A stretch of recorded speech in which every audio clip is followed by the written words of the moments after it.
Os profesionais sanitarios advirten que o proceso de desescalada cara á nova normalidade non pode implicar unha relaxación das medidas para evitar contaxios. Na área sanitaria de Pontevedra e o Salnés, o coordinador de hospitalización durante o plan de contingencia da COVID-19 fai un chamamento á concienciación social. Vamos a tener pacientes con infección en los próximos días con toda seguridad, pero el número va a ser muy bajo. Esto es un dato positivo. Un dato negativo, y esto es importante concienciarse, es que esto no quiere decir que debamos relajar las medidas de precaución. Sobre todo todas las personas que están al otro lado de la pantalla, las que hacen su día a día pensando que estamos en una situación segura. Estamos más seguros que antes, pero la seguridad depende de todos nosotros. Os contaxios, segundo indica o doutor, van continuar nas vindeiras semanas. Con todo, de respectar a distancia social e o resto de medidas, produciránse de xeito escalonado. Vamos a seguir teniendo contagios. Probablemente los contagios sean más en forma de casos puntuales. Puede haber un día X casos, 3, 5 casos, luego 5 días ningún caso.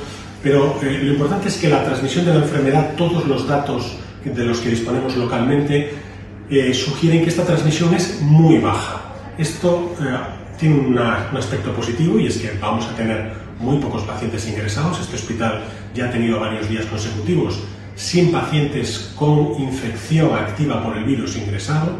Co pico da pandemia xa superado, o coordinador asegura que a área sanitaria en ningún momento se viu desbordada grazas ao confinamento. Realmente en ningún momento estuvimos en una situación de desbordamiento porque, como digo, contamos con esa ventaja inicial en Galicia de que el proceso de confinamiento comenzó antes probablemente de que empezara a circular en la enfermedad con gran intensidad entre nuestra población, y absorbimos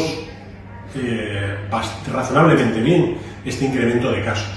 Segundo explica, o conxunto de departamentos tiveron que adaptarse para facerlle fronte á pandemia. É o caso, por exemplo, da sección de anestesioloxía e reanimación que coordina a doutora Marina Varela. En el momento en el que se declaró la alerta sanitaria, en ese momento que empezamos a trabajar de forma coordinada con la dirección del hospital y los servicios implicados, desde urgencias, todos los servicios médicos, la unidad de cuidados intensivos y el servicio de anestesia y reanimación. Realizamos un plan estratégico con la dirección para tratar y enfocar los pacientes críticos, y se establecieron áreas COVID y no COVID. Os facultativos aproveitan para agradecer o apoio da sociedade non só polos actos simbólicos como os aplausos das 8 do serán, senón tamén por todas aquelas persoas que de xeito desinteresado fabricaron pantallas faciais ou máscaras mesmo con cartos do seu peto.